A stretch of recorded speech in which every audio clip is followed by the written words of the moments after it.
अगर एक शख्स की कुल सालाना आमदनी 6,25,000 रुपये हो जबकि छूट 1,50,000 रुपये हो तो बकिया आमदनी पर 4.5% की शरह से काबिल अदा टैक्स मालूम कीजिए।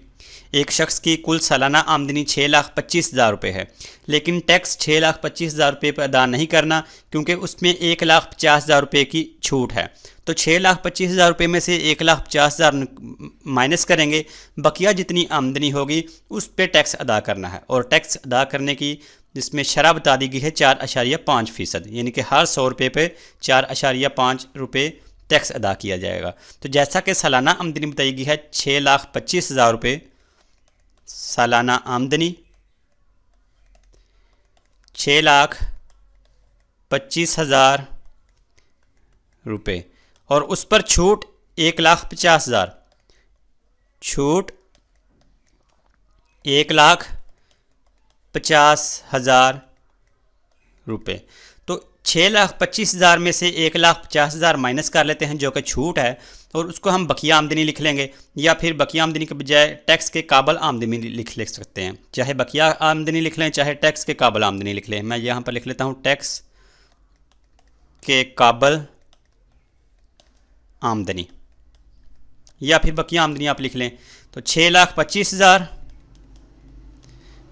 माइनस 1,50,000 और 7 रुपये भी लिखा जाएगा।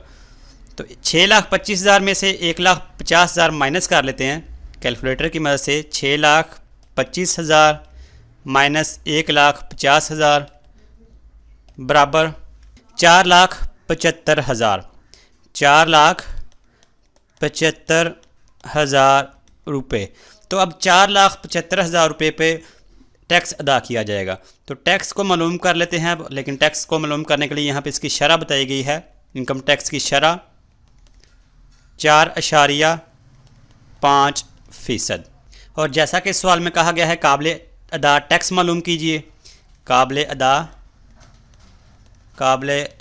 टैक्स ये मालूम कर लेते हैं। टैक्स को मालूम करने की शरह जो कि 4.5% है, तो 4.5% किसका? टैक्स के काबिल आमदनी का। इसलिए 4.5% को ज़रब कर लेते हैं टैक्स के काबिल आमदनी से, और टैक्स के काबिल आमदनी अभी हमने 6,25,000 में से 1,50,000 माइनस करके देखा, ये आ रही है 4,75,000। अब इसको सिंप्लीफाई करें तो 4.5% की लामत ख़त्म करेंगे तो तकसीम 100 से कर देंगे, क्योंकि फ़ीसद का मतलब है 100 में से, ज़रब 4,75,000। अब 100 के 2 ज़ीरो, 4,75,000 के 2 ज़ीरो से कैंसिल, ये 2 ज़ीरो ख़त्म होने के बाद 4,750 रह गया, जो कि ज़रब हो रहा है 4.5 से।